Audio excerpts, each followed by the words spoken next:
السلام عليكم. صحينا الصبح على خبر محزن جدا لنا كلنا كمصريين.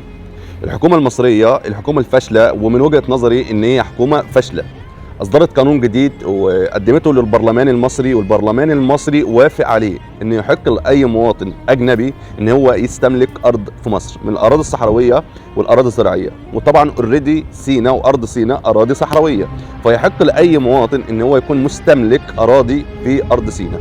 وطبعا الغرض من الموضوع او النيه ان ده استثمار عشان خاطر يرفع الاستثمار في مصر ويقل من التضخم اللي حصل عندنا في مصر. واذا كان في بلد فيها تضخم وفيها تدهور في الاقتصاد فده فشل من الحكومه، وده وجهه نظري عشان بس ما حدش يطلع يزايد علينا ويقول لنا الحكومه ناجحه. الحكومه لو ناجحه ما كناش وصلنا للمرحله دي.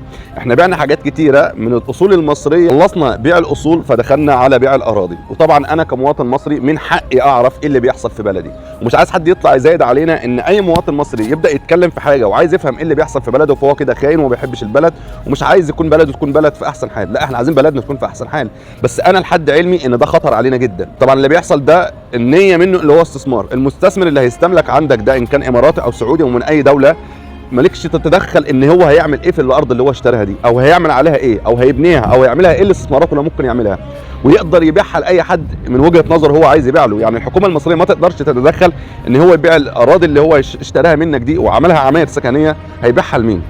ده يودينا لحته تاني ان كده ممكن المستثمر ده يعملها عماير سكنيه ويجيب اخواتنا الفلسطينيين بتهجير غير مباشر ان هم يقعدوا عندك في مصر، وانت كمصر ما تقدرش تتدخل ان انا راجل مستثمر واشتريت ارض منك وابيعها لاي حد انا عايزه.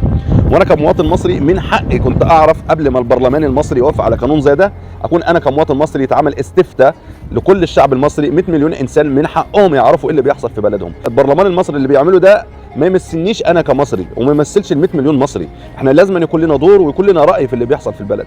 والحكومه المصريه حكومه فاشله، وده وجهه نظري، مش عايز حد يطلع يزايد عليا في ده، ان البلد اذا كان فيها تضخم يبقى كده حكومه فاشله، الاقتصاد سيء يبقى البلد فيها حكومه فاشله، اي حاجه بتحصل فاشله يبقى كده حكومتك اصلا فاشله. الحكومه دي باعت كل الاصول المصريه ودخلت على الاراضي المصريه ولسه مكمله، وكل ما بتفشل اكتر كل ما بتدوس عليا انا كمواطن اكتر. المواطنين المصريين ما عندهمش القدره اللي هو اصلا يسيب شغله ويبدا يدور الحكومه بتعمل ايه. كل مواطن مصري عنده كميه مشاكل وبيحاول بيعاني طول اليوم عشان خاطر يعرف ياكل نفسه وياكل بيته.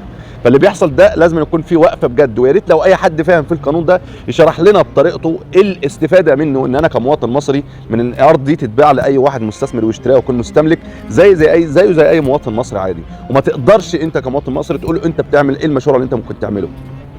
فاحنا خايفين على بلدنا ومش عايزين حد يطلع يزايد علينا في ده.